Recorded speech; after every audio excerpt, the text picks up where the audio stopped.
ఈ tonsils and adenoid సమస్యలు symptoms ఉన్న వాళ్ళకి మనకి ట్రీట్మెంట్ అనేది ఎలా ఉంటుంది అనేది చూద్దామండి ఇప్పుడు మనం. సో యాక్చువల్లీ ఈ సిమ్టమ్స్ అనేవి మనకి 3 స్టేజెస్ లో ఉంటాయండి. అది అక్యూట్ అంటాము, క్రానిక్ అంటాం, అక్యూట్ ఆన్ క్రానిక్ అంటామండి. సో అక్యూట్ అంటే ఏంటంటే చాలా తక్కువ రోజుల నుంచి ఇబ్బంది పడుతూ ఉంటారు, లైక్ వారం 2 వారాల నుంచి. సో అవి మోస్ట్లీ మనకి మెడిసిన్స్ యాంటీబయాటిక్స్ ద్వారా తగ్గిపోతుందండి. సో క్రానిక్ స్టేజ్ అంటే it's more than 6 months. So repeated గా నోరు తెరిచి ఉంచటము కానీ, రాత్రిపూట గురక రావటము కంటిన్యూగా, సో రిపీటెడ్ గా గొంతు నొప్పి ఎవ్రీ 2 months 3 months కి గొంతు నొప్పి, ఇవన్నీ క్రానిక్ స్టేజ్ లో ఉండే సిమ్టమ్స్ అండి. సో ఈ క్రానిక్ స్టేజ్ వాళ్ళకు మాత్రం మనం ఖచ్చితంగా సర్జరీకి వెళ్లాల్సి వస్తుంది. అండ్ ఇంకో స్టేజ్ అక్యూట్ ఆన్ క్రానిక్ అండి. సో అదేంటంటే ఈ క్రానిక్ ప్రాబ్లం ఉన్న వాళ్ళకి సడన్ గా అప్పుడప్పుడు సివియర్ ఇన్ఫెక్షన్స్ వస్తూ ఉంటాయి, దాన్ని అక్యూట్ ఆన్ క్రానిక్ అంటాము. సో దానికి కూడా మనకి అక్యూట్ ఎపిసోడ్ కి మెడిసిన్స్ వాడుకొని అది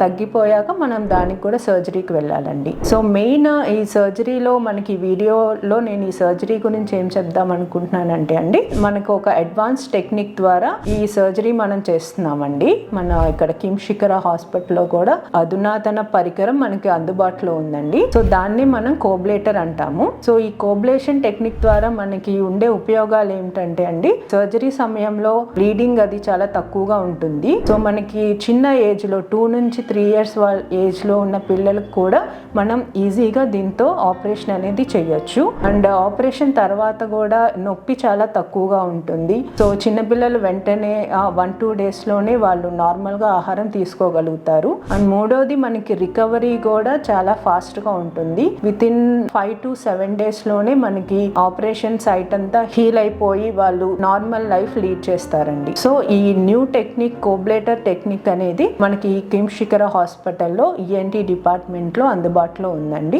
సో ఈ సమస్యలతో ఇబ్బంది పడుతున్న వాళ్ళు ఖచ్చితంగా ఈఎన్టీ డిపార్ట్మెంట్ ని సంప్రదించి సో ఈ అవకాశాన్ని యూజ్ చేసుకోండి.